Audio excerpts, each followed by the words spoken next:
करे, मुकरिनों खुसरो वकाकी पे आओ फख्र करे।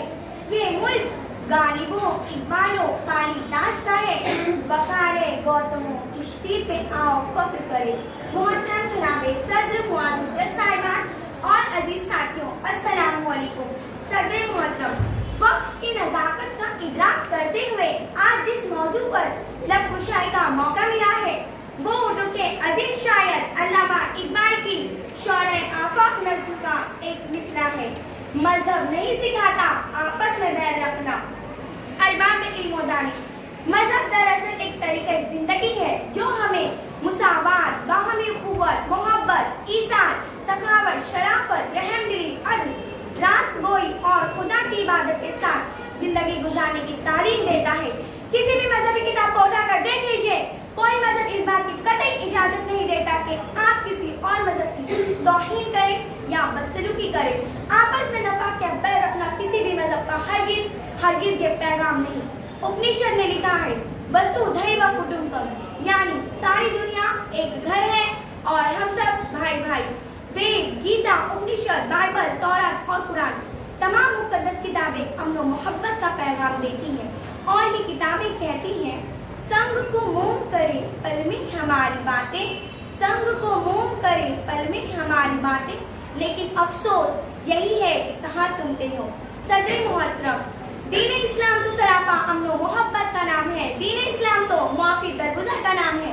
दीन इस्लाम तो रहमत का नाम है। इस्लाम तो हुक्म देता है कि सबसे मोहब्बत करो।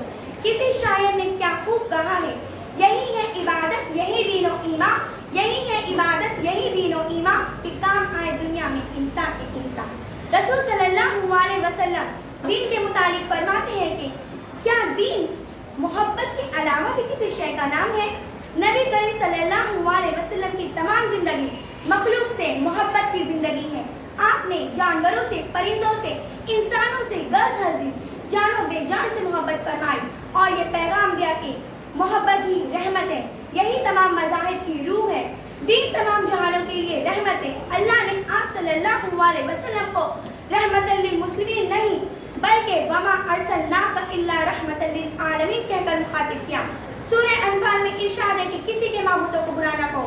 सूरह माइदा आयत नंबर 32, जिसने किसी एक बेकसूर का कत्ल किया उसने सारी इंसानियत का कत्ल किया। सूरह बकरा, खुदा को वो लोग कतई पसंद नहीं जो फसाद करते हैं। हदीस है कि कौम उस वक्त तक संभली रहती है जब तक कि इसके दो तबके संभले रहते हैं, एक है दीनी रहनुमा और दूसरी सियासी रहनुमा। हाज़रीन महफिल, नाले बुलबुल की सुनूं और हमातन गोश रहूं, नाले बुलबुल की सुनूं और हमातन गोश रहूं, हम नवा मैं भी कोई गुल हूँ जो खामोश रहूं। मादा परस्ती के दौर में खुदगर्ज और मफाद परस्त मजहबी रहनुमाओं, कायदीन, मुबल्लिगीन और सियासी रहनुमाओं ने मुआशरे में ज़हनी इंतशार पैदा किया और मजहब के नाम पर दिलों में नफरत पैदा करके नौजवानों को इंतहा पसंद और दहशतगर्द बना दिया, जिसकी मैं पुरजोर मुखालिफत करती हूँ और अहले इल्म से सवाल करती हूँ, कैसे बख्शिश का ये सामान हुआ फिरता है, शहर सारा ही परेशान हुआ फिरता है, एक बारूद की जैकेट और नारे तकबीर, क्या रास्ता जन्नत का आसान हुआ फिरता है। अरबाब गौर व फिक्र, रहमतल लिल आलमीन को कायनात के लिए रहमत बनाकर भेजा है। हम पर फर्ज है कि आप सल्लल्लाहु अलैहि वसल्लम का अंदाज़ रहमत सब मखलूक तक पहुंचा दे। इस्लाम यह दीन खुद ब खुद पहुंच जाएगा। दुनिया को जब रात की तारीकी के बाद रोशनी मैसर आती है तो इसकी नजर खुद ब खुद सूरज की तरफ उठ जाती है। सूरज का मजहब रोशनी है, अपने आप को मनवाना नहीं। इस शेर के साथ इजाजत चाहती हूँ। सदाकत हो तो दिल सीनों से खींचने लगते हैं वायस, सदाकत हो तो दिल सीनों से खींचने लगते हैं वायस, हकीकत खुद को मनवा लेती है, मानी नहीं जाती। शुक्रिया। एक 8 नंबर। हाँ।